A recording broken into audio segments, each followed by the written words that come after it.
trying a walking video for a change. I've made one of these for a while on a really crappy smartphone I've got. Phoebe's still with me. Those of you who know me from way back when I used to have two dogs, Guy and Phoebe. Guy died a couple of years ago. Phoebe's still going, not strong but going.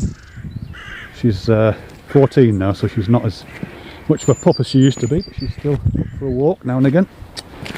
And I used to make these walking videos all the time, every day, sometimes more than once a day, and I really got used to it. And because I haven't done one for probably a year or two now, I feel really self-conscious again, just like it did when I first started. But I used to really enjoy it. You know, it was always like I was talking to a person walking next to me. That was always the, I guess, the conceit that I was working with, and the way of experiencing it myself. You know, that's the kind of experience I was trying to summon up in myself, that I was walking next to someone who I was talking to, and this was part of an ongoing conversation with that person that I was on life's journey with. But anyway, I used to talk about all kinds of different things, but depending on what was on my mind at the time. But my mind is not quite as focused as it was, perhaps because of, and I think actually because I'm not articulating it as much, I do think that talking about ideas helped to formulate them in my mind, really. And when I don't do that, or don't write them down, don't process them in some conscious external way, that I can't necessarily understand the ideas as well, or don't articulate them to myself, as they don't feel as articulated, by which I mean, you know, joined together, and in the way that an articulated truck is kind of joined together. So yeah, so I'm just kicking this around as that, really, whether to go back to, if not making public videos on YouTube, which I probably won't, because I don't think YouTube is a very good platform right now, at least for my own benefit of having a passive person, passive invisible person just behind the camera to talk to. So what am I thinking about? Well, this morning I've been thinking about theory, actually. I watched a video yesterday, which is I guess a Google Hangout, with Gary Edwards and Philip Moriarty. They were talking, what were they talking about? They were talking about, I mean, it started off talking about gender dimorphism, sexual dimorphism, that kind of stuff, but rapidly moved on to other topics to do with evidence, the status of what a fact is, status of something like proof, went into things like peer review, science, philosophy of science, other approaches to evidence gathering, what constitutes evidence, these kind of fascinating topics. And also theory, and that got me interested, because I'm fascinated by the word theory. Because my history on YouTube, and some of you will have similar histories, I'm sure, will have come across the word theory as being contentious a few years ago during the Great Debate, or the atheist-theist wars, when theory was being used by Christian fundamentalists, young earth creationists, that kind of people, as a way of disparaging the theory of evolution. And you know, theory was being deliberately misunderstood, I suspect, or at least misunderstood for useful effect by young earth creationists and so on, anti-evolutionists, as a way of diminishing the status of evolutionary theory. They were using it as a synonym for something like guess, or it's just a theory. And I think a lot of although those kind of discussions tend not to happen anymore, I haven't seen any of those for years.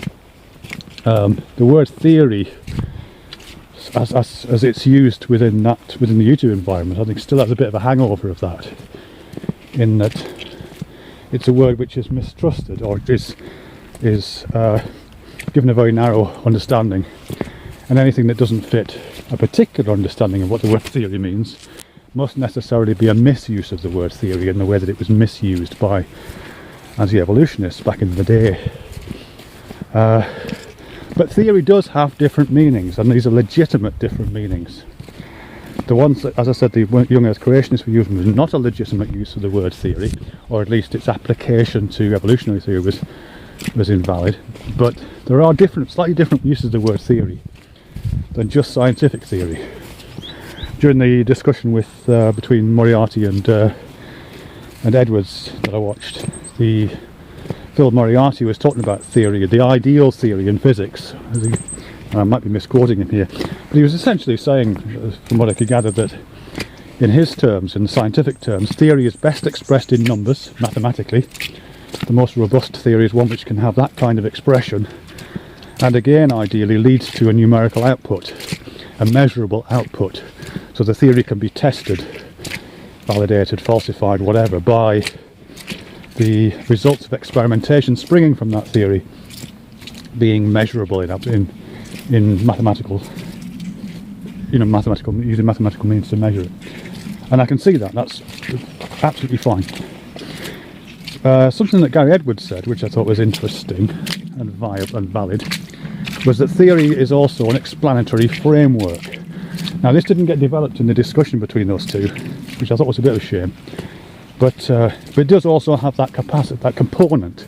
Even within scientific theories, as my limited understanding offers, theory, whilst ideally being expressed mathematically and with mathematical outputs, is also something that explains a series of phenomena, ideally joins up a series of what might apparently be disparate phenomena into a single explanatory framework. Does Maxwell's field equations do that? I don't know, maybe. Electromagnetic theory, which draws together the numerical outputs of experiments in magnetism and experiments in electricity into a single explanatory framework. Yeah, I guess so, something like that. I'm not sure if that's true or not, but that sounds right to me. So it does have that capacity to be an explanatory framework. And the reason why I'm saying that is because that relates... I'm moving on the other side now because my hand's getting tired. The reason why I'm saying that is because theory in other contexts than scientific, for me, draws much more upon that aspect of it, the explanatory framework. And my familiarity with theory comes out of, well, the arts essentially, certainly the humanities. My background is in the arts, taught in the arts for 20 odd years. And theory does appear there.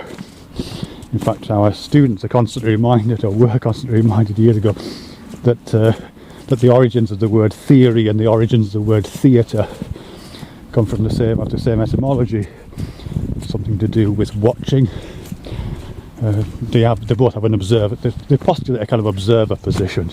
You watch theatre and you watch phenomena and evaluate in both cases, something like that. Anyway, so but theory, as it's used in the arts and the humanities more broadly, is a bit different. It almost never has numerical description, and it rarely produces numerical outputs. It's not used in that sense. It's used in the sense of explanatory framework. And when I say the humanities more broadly here, I'm talking also about things like anthropology, archaeology to a certain extent, critical theory, literary theory for sure. And in all these fields, the explanatory framework that you're drawing on, and I think this is one of the things that sets the two understandings of the word theory apart, beyond what I've already said, is that you're not really talking about the physical world in the same way. You're talking about the world of meanings. So just to return to what Phil Moriarty was talking about, the experiments he's describing, which, as I say, ideally have theories expressible in mathematical form and produce outputs in mathematical form, in numerical form, measurable outputs. That's about the world of objects and atoms and forces and the physical world, the actual physical world. But there is another world, not a spiritual world or anything like that, but kind of supervenient upon that world is the world of meanings that we live in. We live in a world full of saturated with meanings, and we're taking meanings from the world the whole time and applying meanings to our experiences the whole time. Up a hill. And explaining the structure of our experience in terms of its meanings, what meanings we are applying and gathering, is how theory is used in that sense. I was trying to think of a simple analogy, and this isn't from any of the fields I've just mentioned, but I was thinking about optical illusions. Ideally on your screen right now you'll have this lane behind me here, which is a beautiful lane. It is quite steep to walk up, and if you're looking at it like I am, what you'll be seeing here is two lines converging to a narrowing, converging as they move into the distance. But I see them, and I'm sure you do too, as actually relatively parallel lines. The lines of this lane are parallel. I know without having to measure that this lane isn't actually narrowing. I'm seeing it as converging, even though that's not what's impinging on my retina. My retina is not showing me two parallel lines. My retina is showing me convergent lines, yet I'm seeing it as parallel. And some famous optical illusions right now is Ponzo illusion, I think it's called, where you've got something like this. You've got two lines which converge, and then two horizontal lines the same length, for one higher up the image than the other, and the one higher up looks longer. The reason why it looks longer is because even looking at a highly abstract version of this kind of image, just two lines which converge on the page, our brain is doing the math, assuming we're looking at a convergent set of parallel lines, and is interpreting, drawing meaning from that image to suggest the line higher up the page is further away and therefore must be longer, right? And it's an incorrigible effect. Even you can measure it and know on some level, on an intellectual level, that they are the same length, but they still look longer. And the reason for that is that they are our perception in that sense, even at the level of perception, is already theorized. We're already applying meaning to our experience. Oh dear. Not sure what meaning to take from that particular action. So even raw perception isn't raw, it's already theorized, in that it's already part of an explanatory framework that our brain is applying to the world around us, to good effect in the case of this, but to misleading effect. When you move away from something like that into the humanities that I mentioned earlier, reading literature, looking at the works of culture, having human interaction with people, understanding what another person's intentions are, guessing what another person will do next, sympathising, empathising with people, all those kind of activities, they require a huge amount of theorising, huge amount of explanatory framework has to be applied to the situation to draw meaning from it. If you deal with some kind of piece of literature or another kind of cultural artefact, yes, to whoever produced that, if it was produced by individuals, will have had some ideas in mind, presumably, but it may be that it contains all kinds of other meanings that can be drawn from it, or other meanings that can be applied to it. Yeah, I guess I'm thinking about all those fantastic black and white science fiction films that were made in the 1950s, like Invaders from Mars or Day the Earth That Stood Still, This Island Earth, those kind of films, which, they're about invaders from space, but are widely understood to be symptoms of fear of communism, or anxieties about the state of the West in the face of an implacable and possibly threatening red menace. These meanings are applied to the text, to the film in that case, and provide an explanatory framework to explain how, what we're seeing. And other frameworks can be applied too. You can read those things in different ways. And they don't have mathematical formulations, they don't produce numerical measurable outputs. They recognise that we come to the world, and the world is already theorised, just in the way I talked about in terms of parallel lines or divergent lines, which our brain interprets as being parallel but narrowing the distance. just in a way that perceptions are never raw, they're always already theorized before we become conscious of them. And our consciousness is structured by those interpretations. So the social world is also more so. And history is also subject to that. History is full of debates. The more further back you go, the more debates there are about the meaning of artifacts. Yes, they're measurable, and yes, they are. You can do an assay on what they're made of. But the meaning of a cultural artifact from 5,000 years ago is open to interpretation, at least to a certain extent, and there will be competing and in many cases conflicting interpretations of what the meanings of these things are. And as was true of history, so is true of modern life. We're subject to that, and that's theory. Theory is an explanatory framework to explain, to make, so that which allows us to make sense of the world that we live in. And we do it consciously and we do it unconsciously. There's no alternative to it. That's one of the things that surprises me about a lot of the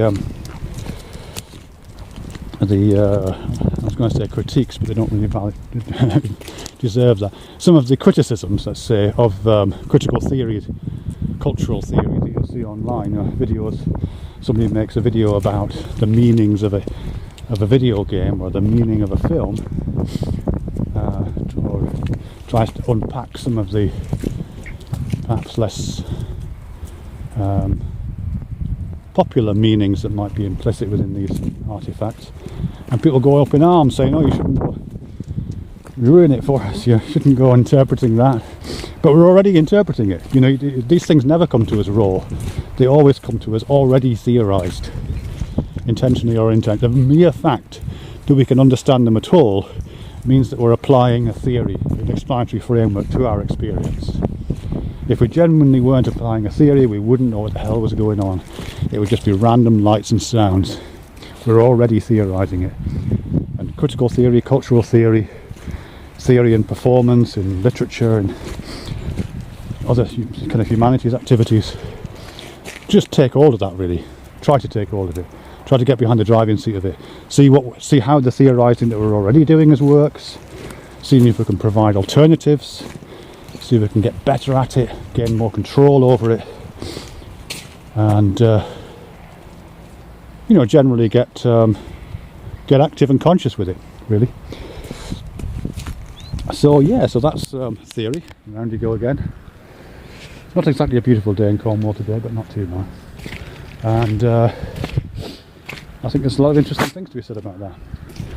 I mean, I can't imagine that kind of understanding of theory ever being popular on YouTube, because people who are the rational community on YouTube tends to be very enamoured with quite narrow understandings of science. Actually mistaken, I think, in my opinion, understandings of what science is capable of, without recognising that most of our life isn't scientific. I'm not doing science right now. I'm looking around the world and participating in it and applying theory to it and taking theory from it, and that's, I think, worth talking about, thinking about.